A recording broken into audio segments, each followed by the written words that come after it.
Di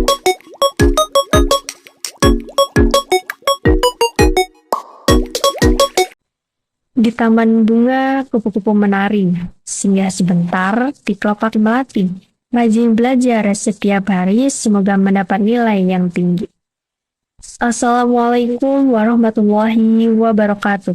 Yang saya hormati, dosen pengampu mata kuliah keterampilan membaca, Bapak Dr. Norma Syah MPD. Sebelumnya, perkenalkan nama saya Devina Veronica Putri dengan NPM A1A024053. Tujuan saya membuat video ini adalah untuk memenuhi tugas ujian tengah semester mata kuliah keterampilan membaca. Langsung saja kita masuk ke pertanyaan dan jawabannya. Pertanyaan yang pertama itu mengenai hakikat keterampilan membaca, tujuan, dan aspek-aspeknya. Menurut Emanto 2009, keterampilan membaca adalah kemampuan seseorang dalam membaca, memahami, dan menafsirkan kata-kata tertulis pada suatu bahan bacaan. Tujuan dari membaca menurut Santoso 2007 adalah mencari informasi untuk menyusun suatu bacaan atau laporan, membangun kepercayaan diri, kreatif, dan berpikir kritis, menumbuhkan dan mengembangkan kemampuan menulis dan berbicara, serta meningkatkan daya ingat membaca tentang suatu ilmu yang dipelajari pembaca. Aspek-aspek membaca menurut Dalaman 2017, yang pertama yaitu aspek sensorik, mampu memahami simbol tertulis. Yang kedua, aspek perspektual, mampu dalam hal menerjemahkan apa yang dilihatnya sebagai simbol atau kata. Yang ketiga yaitu aspek sekuensial, mampu untuk menuruti pola urutan, gramatikal, teks, dan logika. Yang keempat, aspek asosiasi, mampu mengetahui hubungan antara bunyi dan simbol di antara kata-kata yang dipresentasikan. Soal kedua yaitu mengenai perbedaan antara membaca intensif dan membaca ekstensif. Menurut Tarigan 2008, membaca intensif adalah kegiatan membaca teks bacaan yang dilakukan dengan teliti, cermat, dan seksama untuk menumbuhkan dan mengasah kemampuan membaca kritis. Sedangkan menurut Tarigan 2008, membaca ekstensif adalah kegiatan membaca untuk memahami isi teks yang penting-penting dengan cepat atau sepilah sehingga melatih seseorang mengenal struktur bacaan. Soal yang ketiga yaitu mengenai hakikat dan manfaat skemata dalam membaca sebagai pembaca guru. Menurut Pigeon tahun 2005, skemata adalah sebuah struktur kognitif intelektual individu berupa representasi, resepsi, ide, dan aksi yang diasosiasikan sebagai dasar pemikiran yang digunakan untuk beradaptasi tinggal lingkungan dan mengaturnya menjadi sebuah modal untuk memahami pengetahuan baru. Adapun manfaat dari skemata yaitu untuk membantu pembaca memahami teks yang akan dibaca. Pembaca akan memahami teks yang dibaca jika informasi baru yang terdapat dalam teks cocok atau relevan dengan skemata yang dimilikinya. Selanjutnya yaitu soal yang keempat, yaitu mengenai hakikat dan jenis membaca pemahaman berdasarkan tingkatnya. Menurut Tarigan 2021, membaca pemahaman yaitu keterampilan membaca yang bertujuan untuk memahami isi bacaan dengan baik.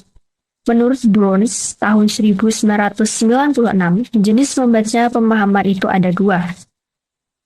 Yang pertama yaitu membaca pemahaman literal, yaitu kemampuan memahami informasi yang dinyatakan secara tersurat dalam teks. Yang kedua, membaca pemahaman tingkat tinggi. Yang pertama itu ada pemahaman inferensial, yaitu kemampuan memahami informasi yang dinyatakan secara tidak langsung dalam teks. Yang kedua, pemahaman kritis, yaitu kemampuan mengevaluasi materi teks. Yang ketiga, pemahaman kreatif, yaitu kemampuan untuk mengungkapkan respon emosional terhadap teks yang sesuai dengan standar pribadi hingga standar profesional.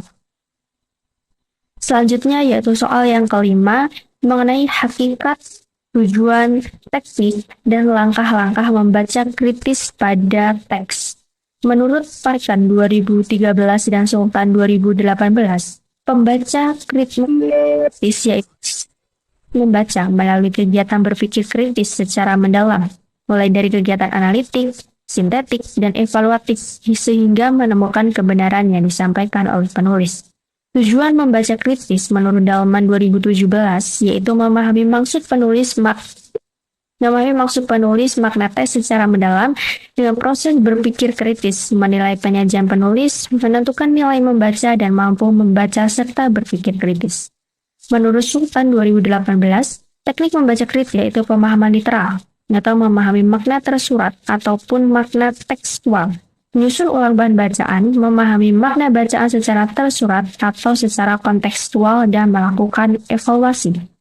Menurut Junini 2017, langkah-langkah membaca kritis yaitu memahami judul teks, mengetahui tujuan, memiliki pengetahuan dasar tentang topik yang akan dibaca, memahami sistem etika dan struktur bacaan, memahami teks secara teliti, melakukan theming pada kalimat awal atau akhir di tiap paragraf, mengidentifikasi argumen, mencatat pokok-pokok penting, mengkaji sumber referensi, membuat pertanyaan kepada penulis tentang teks, memikirkan bacaan secara menyeluruh dan membuat kesimpulan.